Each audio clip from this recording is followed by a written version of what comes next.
महाराष्ट्रातील मोठ्या घडामोडी. मुंबईत सत्याचा मोर्चा. महाविकास आघाडी MVA आणि मनसे MNSच्या वतीने सत्याचा मोर्चा काढण्यात आला. मतदार याद्यांमधील घोळासंबंधी निवडणूक आयोगाकडे जाब विचारण्यासाठी हा मोर्चा निघाला आहे. राज ठाकरे, उद्धव ठाकरे आणि शरद पवार यांची भाषणे अपेक्षित असून शहरात कडक पोलीस बंदोबस्त ठेवण्यात आला आहे. श्रीकाकुलम मंदिरात चेंगराचेंगरी. श्रीकाकुलममधील व्यंकटेश्वर स्वामी मंदिरात चेंगराचेंगरी होऊन 9 भाविकांचा मृत्यू झाल्याने देशभरात खळबळ. फलटण डॉक्टर आत्महत्या प्रकरण.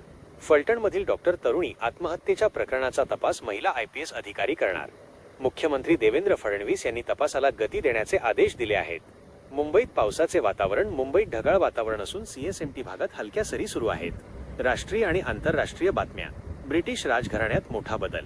लैंगिक गुन्ह्यांच्या आरोपांमुळे प्रिन्स अँड्र्यू यांना राजघराण्यातून हकालपट्टी मिळाली असून प्रिन्स उपाधीपासून देखील हटवण्यात आले आहे. BSFची कारवाई. फिरोजपूर सीमेवर BSFने एका पाकिस्तानी घुसखोराला अटक केली आहे. क्रीडा बातम्या.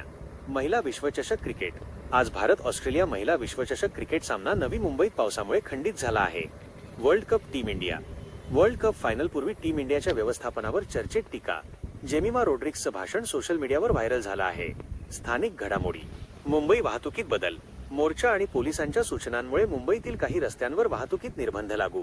या आणि इतर ताज्या घडामोडींसाठी लोकसमाचार 24 तास सोबत रहा. व्हिडिओ आवडल्यास लाईक करा, शेअर करा आणि चॅनलला सबस्क्राईब करा.